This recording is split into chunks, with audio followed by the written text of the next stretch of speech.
Hi hello నమస్తే friends, welcome to my channel Vijaya మా ఊరు. సింహాచలం ఉత్తరాంధ్రలోనే అత్యంత ప్రసిద్ధి చెందిన మహాపుణ్యక్షేత్రం. తిరుపతి తరువాత అత్యధిక ఆదాయం కలిగిన క్షేత్రం. వైష్ణవ పుణ్యక్షేత్రాల్లో అత్యంత ప్రసిద్ధి చెందిన క్షేత్రం.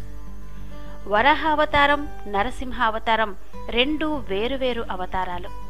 కానీ సింహాచలంలో స్వామి ఆ రెండు రూపాలు కలిసిన వరాహ నరసింహ రూపంలో ఎందుకు వెలిశాడు? అసలు సింహాచలంకి ఆ పేరెందుకు వచ్చింది? ఇక్కడి స్వామి నిజ రూపంలో కనిపించకుండా నిరంతరం చందనపు పూతల మధ్య కనబడడానికి కారణమేంటి? ఈ విశేషాలన్నీ తెలుసుకుందాం. అయితే అంతకంటే ముందుగా మీరో పని చేయాలి. క్రింద రైట్ సైడ్ కనబడుతున్న రెడ్ బటన్ మీద క్లిక్ చేసి నా ఛానల్ని సబ్స్క్రైబ్ చేయండి. అలా చేస్తే నా ఛానల్ అప్డేట్స్ అన్నీ మీ ఈమెయిల్కు చేరిపోతాయి. ఓకే ఫ్రెండ్స్, ఇక సింహాచల పుణ్యక్షేత్ర విశేషాలు తెలుసుకుందాం. సింహాద్రప్పన్నగా భక్తులు పిలుచుకునే శ్రీ వరాహ లక్ష్మీ నరసింహస్వామి స్వయంభువుగా వెలిసిన మహాపుణ్యక్షేత్రం సింహాచలం. యుగ యుగాలుగా భక్తుల ఆరాధనలందుకుంటూ వారిని కాచి కాపాడే కృపాసింధు శ్రీ వరాహ లక్ష్మీ నరసింహస్వామి. విశాఖపట్టణానికి సుమారు 15 కిలోమీటర్ల దూరంలో 800 అడుగుల ఎత్తైన కొండల మీద పచ్చని ప్రకృతితో జీడి మామిడి, అనాస, పనస వంటి పళ్ల తోటలు, సంపెంగ వృక్షాల సువాసనల మధ్య గలగల పారే సెలయేరులతో నిర్మలమైన ప్రశాంతమైన వాతావరణంలో కొలువు తీరిన శ్రీ వరాహ లక్ష్మీ నృసింహస్వామి భక్తుల హృదయాలలో స్థిర నివాసం ఏర్పరచుకున్నాడు. అసలు ఈ కొండకు సింహాచలం అని పేరు రావడానికి కారణమేంటి? ఈ కొండ సింహం ఆకారంలో కనబడేదట. ఆ కారణంగా ఈ కొండకు సింహాచలం అని పేరొచ్చిందట. ఈ కొండ మీద వెలసిన దేవుడు కాబట్టి స్వామికి సింహాచలేశుడు అని ప్రసిద్ధి కలిగింది. దేవతలు, మునులు, రాజప్రముఖుల వరకు ఎంతో మంది స్వామిని సేవించి ధరించారట. ఇక ఈ కలియుగం విషయానికొస్తే చాళుక్యులు, చోళ, కళింగరాజులు, శ్రీకృష్ణదేవరాయలు, ఇతర విజయనగర రాజులు ఈ ఆలయ అభివృద్ధి కోసం ఎంతో కృషి చేశారు. శ్రీకృష్ణదేవరాయల వారు తన విజయ పరంపరకు చిహ్నంగా ఇక్కడ విజయ స్తంభం కూడా నెలకొల్పారు. రాతి రథాన్ని, కళ్యాణ మండపాన్ని నిర్మింపచేశారు. ఆభరణాలను సమర్పించారు. గంగాధర, ఆళ్వార్ల మండపాలు నిర్మించడమే కాకుండా 14 గ్రామాలను స్వామికి దానంగా ఇచ్చాడట శ్రీకృష్ణదేవరాయలు. గజపతి ప్రతాపరుద్రును ఓడించిన తరువాత సింహాచల పుణ్యక్షేత్రాన్ని 2 సార్లు సందర్శించాడట. ఇలా సందర్శించిన సందర్భంలో అనేక విలువైన కానుకలు సమర్పించినట్టు ఇక్కడి శాసనాలు తెలియజేస్తున్నాయి. ఆయన సమర్పించినటువంటి మరకత ఆభరణాలు నేటికీ ఆలయంలో ఉన్నాయని చెప్తారు. ఇందు గలడందు లేడను సందేహము వలదు, చక్రి సర్వోపగతుండు, ఎందెందు వెదకిన అందందే గలడు అన్నట్టుగా నరమృగ శరీరంతో స్తంభంలో నుండి ఆవిర్భవించిన మూర్తి నరసింహస్వామి.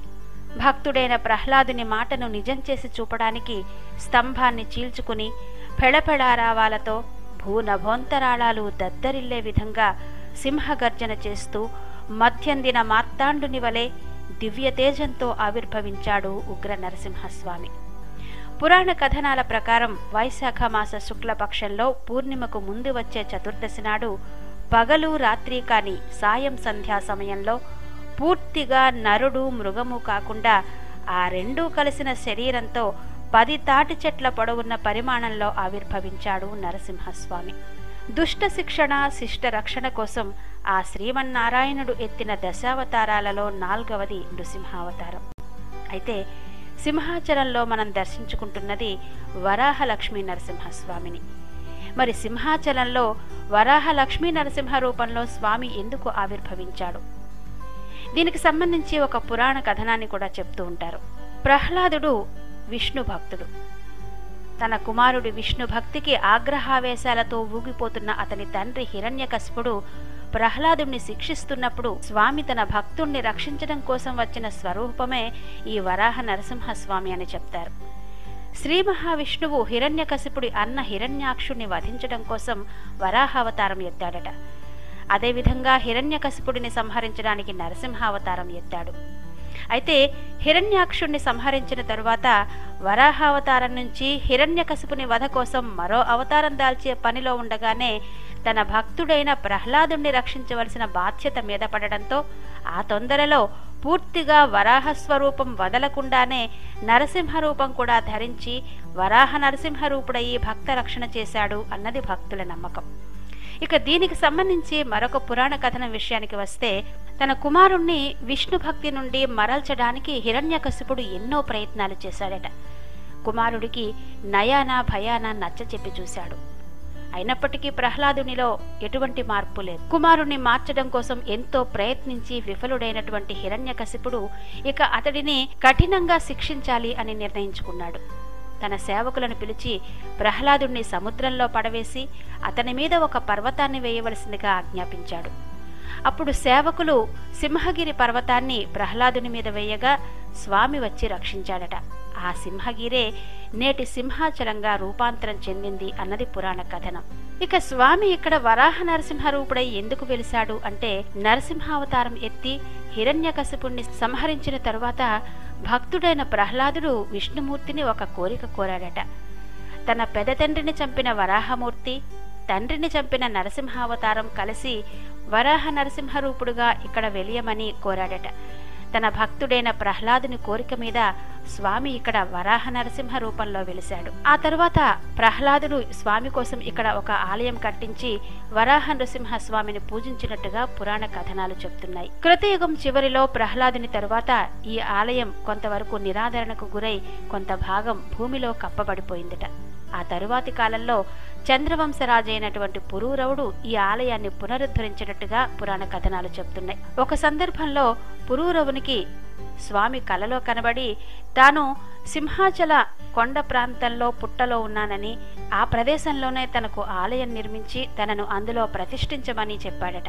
కలలోనైనా తనను కరుణించి స్వామి సాక్షాత్కరించడంతో తన అదృష్టానికి పొంగిపోయిన ఆ పురూరవ చక్రవర్తి స్వామి ఆదేశించిన విధంగానే ప్రయత్నాలు మొదలుపెట్టాడు.